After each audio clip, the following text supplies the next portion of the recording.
Assalamu alaikum, this is me Atisham Haider and you're watching my YouTube channel RILS. Now in today's video I'm going to shed light upon another essential part of speech, which is verb.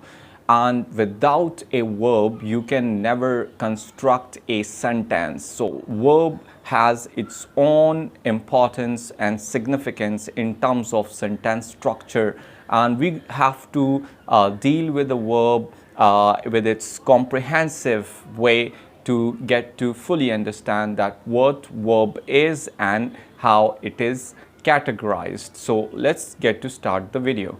Now, verb is basically a part of speech, or it is a word which is used to either show an action or state. So this may work as a bridge in a sentence, like a non-action verb or a stative verb, to bridge the subject and the extension part in a sentence. But verb, see, this contributes a very important role to form a message. So if I talk about that, according to the definition, that verb shows an action or it doesn't show. Like number of sentences, and I give you a few examples of action, and then I will talk about the non-action verbs. So a sentence is I teach English, or somebody works hard, or my friend wakes up late in the morning, or somebody gets to bed late at night. So these all are the activities, and they all show action in such sentences, that somebody, the doer of an action, is performing an action over some object. So this is why we call it an action verb. Now, on the other hand, if we talk about the non-action or stative verb, so these verbs only bridge the subject with the extension part of the sentence. Like, let me give you one or two examples for this as well. One example can be if I say that he is a doctor. So he is a doctor. So this word doctor, which comes after verb, which is, so this refers back to he, and he refers to this doctor. So he is referred by it, and this word refers to he. So this word is making a bridge or connection between subject and the later part of the verb, which we call it extension. And there is usually in non-action sentences or stative sentences, we use complementation. So this is the overall concept of verb, and that was the definition. I hope it's clear to all of you. Now let's get to move on to categorize verb. Basically, when we get to divide, or we get to break this verb into parts, so we find out that there are two major parts of this particular verb part of speech. So it can be categorized as either auxiliary verb or main verb. So there are two major types of verb. One is auxiliary, which we call it helping or supporting a verb, whereas the other verb, which is called principled or main verb, without which you cannot structure your sentence. But see, this auxiliary verb, this is acting as a help or assistance or a support to the main verb. So this is why we basically categorize a verb into two types. When we talk about the action in the present time, or we use certain number of words, like I have already discussed that what an auxiliary verb. So auxiliary verbs, they always support, whereas the main verb, basically they are the real actions that you use in your sentences. Like he's working hard, so is an auxiliary verb, whereas working is a main or principal verb. So that is the basic difference between auxiliary, which only supports the main verb, whereas main verb, without which you cannot form or construct your sentence. So I hope this concept is clear to you. Now I will first subcategorize this auxiliary verb, and afterwards we'll move forward to the main verb. Now auxiliary verb can be further categorized into four major types. Like you can say verbal auxiliary, you have the modal auxiliary, you have a semi-auxiliary verb, and you also have passive auxiliary verbs. So these verbs which come in English grammar under this particular type, which is the auxiliary verb. So now let's get to first define the auxiliary verb, which is verbal auxiliary. Now verbal auxiliary shows tense of an action in a sentence. Remember, it shows a tense of an action in a sentence, like how if you use be or have, these are the two verbal auxiliary verb. So be, we refer to the progressive aspect in sentences, whereas have or has we use to refer to the perfection of an action. Like for example, you say that I am doing this exercise. So I'm doing this exercise and he's working hard. So here in such sentences, be and after be, like be is considered to be is MR. This is the auxiliary verb, and then ing from the verb. So you see the combination of both auxiliary. So this be is a verbal auxiliary, whereas this working is a main verb. Second example of verbal auxiliary, like has or have or had in the past or will have in the future. So in this case, when you use it, like I have completed my task, so I have completed my task. This have is a verbal auxiliary verb, and after this you have used the third form, which is the main verb. So auxiliary and main verb, again this topic is relevant to the verb structure.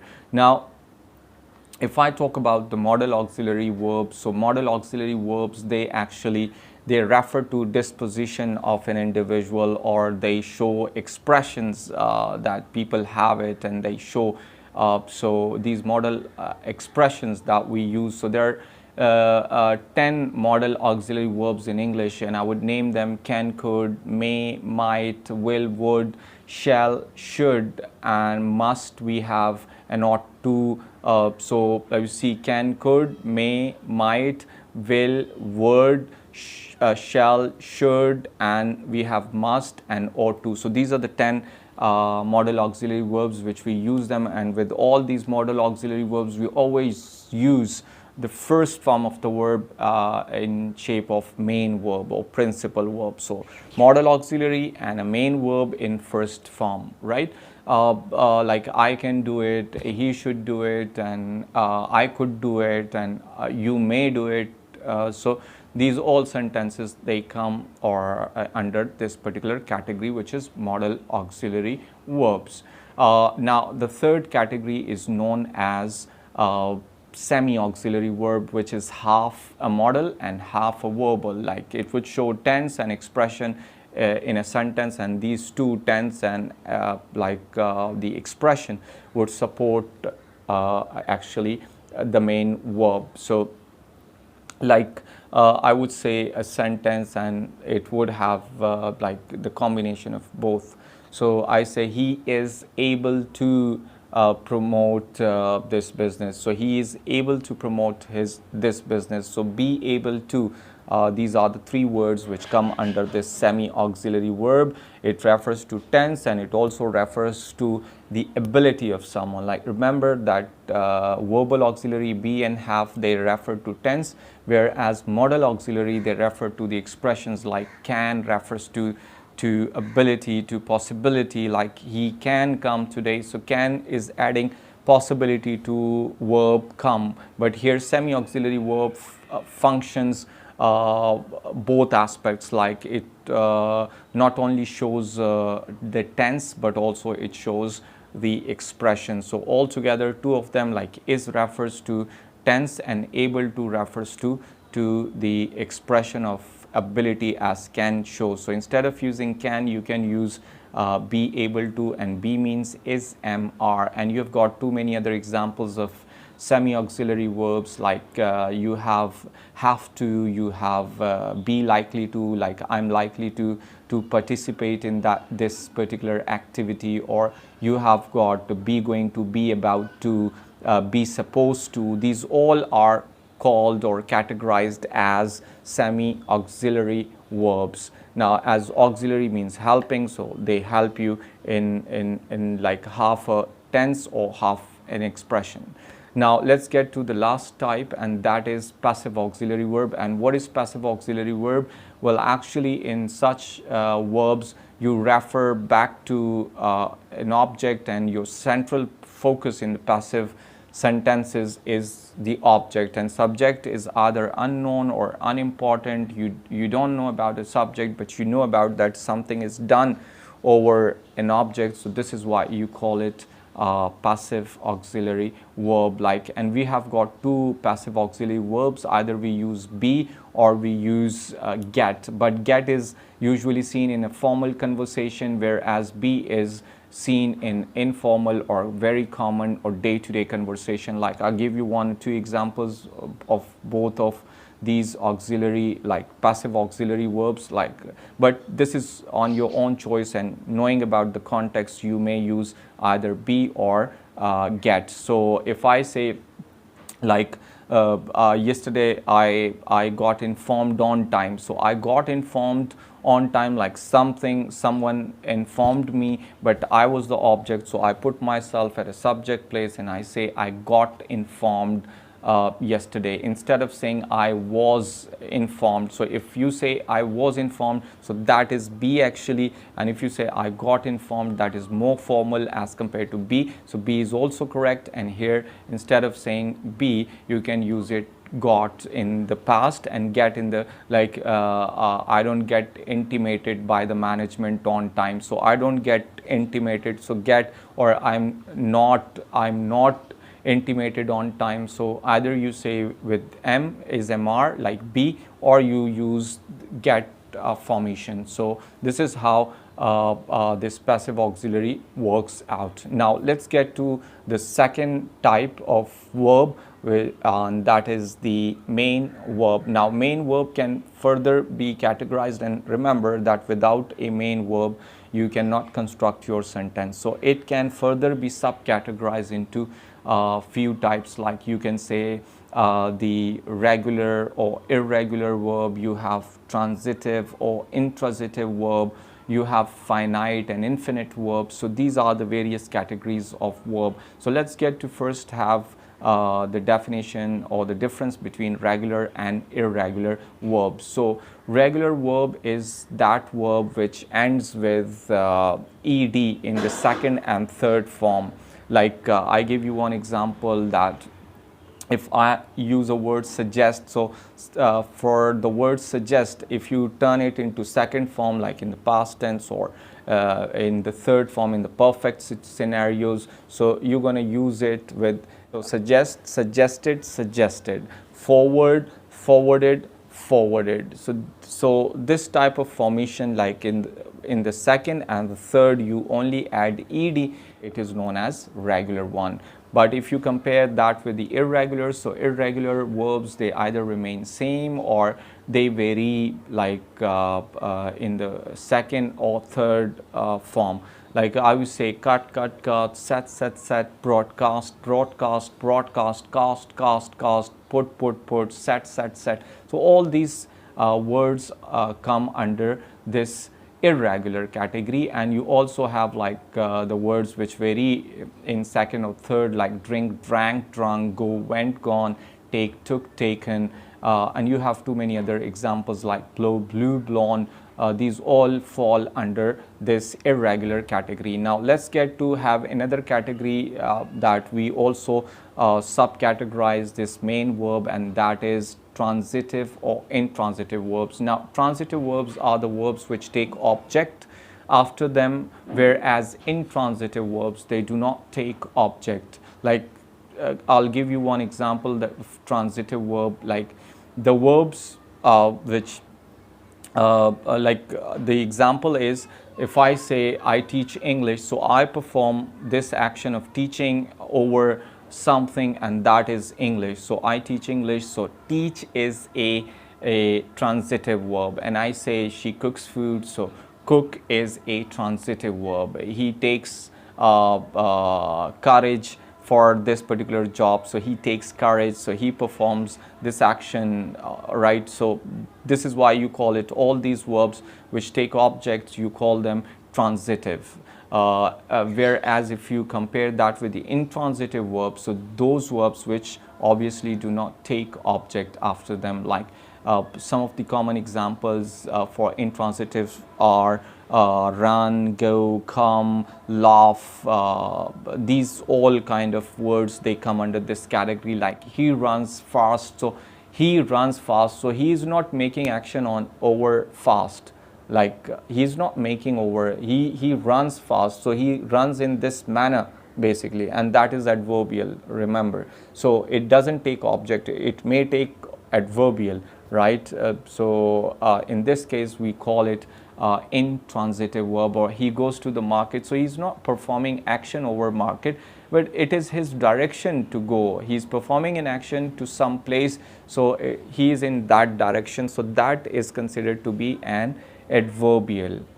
So this is the difference between transitive and intransitive. And remember, in passive voice, only transitive verbs can be made from active to passive, whereas intransitive verbs cannot be made passive voice. Like you can't say that school is gone by him, like he goes to school, or you say school is gone by him. So this is not the example of the passive voice. Why? Because it is verb constraint. Like here, this verb intransitive cannot be made into passive voice. Now let's get to have the last category, which is of main verb basically, and we call it finite and infinite verbs. Now what are the finite verbs? The verbs which can show their tense, or they have their own tense, whereas infinite verbs, they do not have their own tense. So like I say in a sentence two verbs together, and I say I want to test my aptitude. So I want to test my aptitude. So want is the finite verb because it has a tense, and you can recognize this sentence that it has a present tense. Like I want to, I want. So I want, when somebody says I want, so I want, this means it's a present tense. But want to test my aptitude, so test, there are two verbs, want and test. So to test is basically an infinite infinite verb, and it doesn't have its own tense, but this refers to an action but doesn't have its own tense in a sentence formation. So the verbs like infinite verbs, they usually begin with to plus first form of the verb, or to infinitive we call them, or we can call them, they are with ing or with ed participle. So they are called like these infinite verbs. Like I say I love listening to music, so listening is infinite verbs, whereas love, even I said previously the example, I want to test my aptitude. So if I want to turn it into past form, so I wanted to test my, in the past you wanted to test your aptitude, so you wanted, so you get a tense from this finite, because finite has its own tense. So wanted means that it refers back to the past action. But when you talk about to test, so again you don't say I wanted to tested my aptitude, so you only say I wanted to test my aptitude. So to test doesn't have its own tense, whereas the finite verb, which is want or wanted, it has its own tense which refers back to the past, just because of this ed, which I've already discussed, that it will be a regular verb if it has a second or third form with ed. So that's for today's session. I hope that you have clearly understood this particular part of speech, which is really essential and helpful to construct your sentence. And without this verb phrase actually, or verb, you cannot construct your sentence. So if you have still any query with regards to this video or topic, you may feel free to type your query in the comment box below. And if you have liked my video, please like and share, and also press the bell icon button for more informative videos and subscribe to my channel. Thank you. Wish you all the luck. Stay happy. Allah Hafiz.